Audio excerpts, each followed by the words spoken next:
sudah berkesempatan untuk hadir pada siang hari ini di TK Anak Usia seperti itu.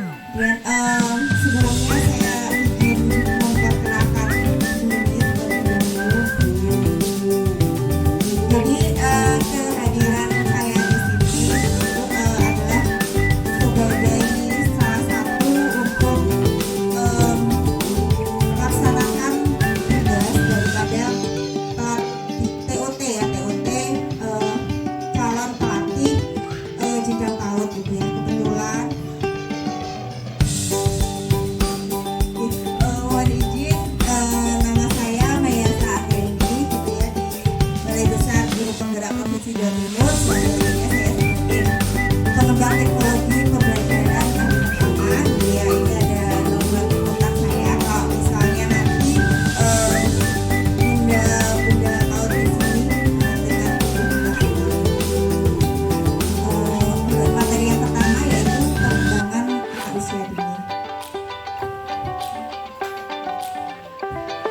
Ini ada sedikit kata yang saya ambil dari Bu Eli Risman gitu selaku psikolog gitu ya, bahwa anak pintar itu ada waktunya, karena yang berkembang pertama kali adalah pusat perasaannya.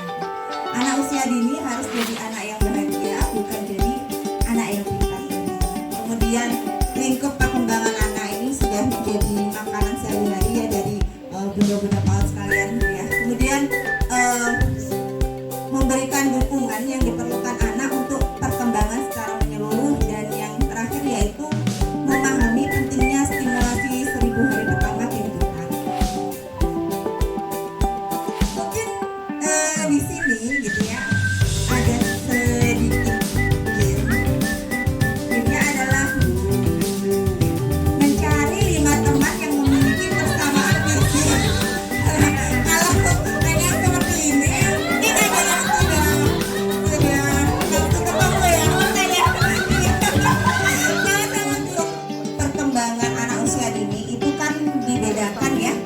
Jadi usia 0 sampai 6 tahun itu merupakan periode emas, kemudian seperti yang kita ketahui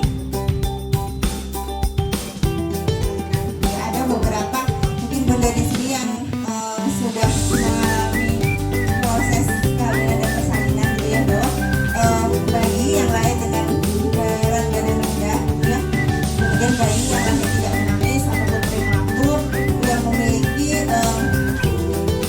faktor yang sangat berpengaruh terhadap perkembangannya di masa depan gitu ya.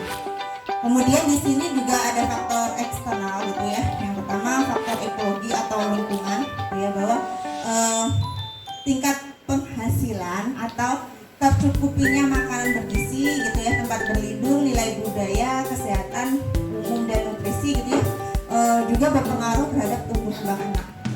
Kemudian selain itu ada peran gender gitu ya. Ternyata peran gender ini sangat berpengaruh terhadap tumbuh kembang anak gitu ya.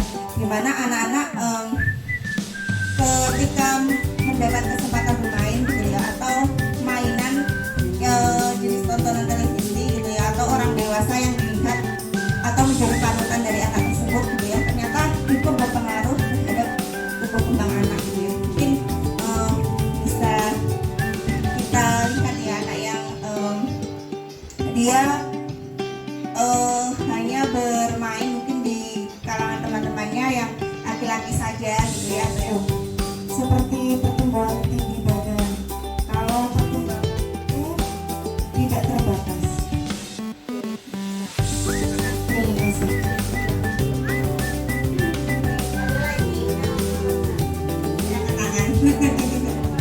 Sudah atau perbedaan lagi? Oh iya. Tidak jauh beda. Kalau gitu yang selanjutnya ya Bu ya.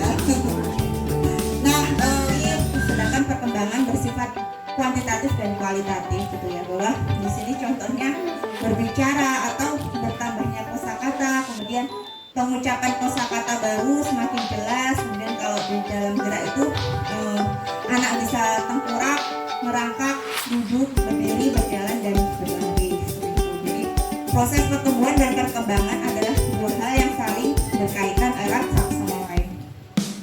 Nilai-nilai agama gitu ya, yang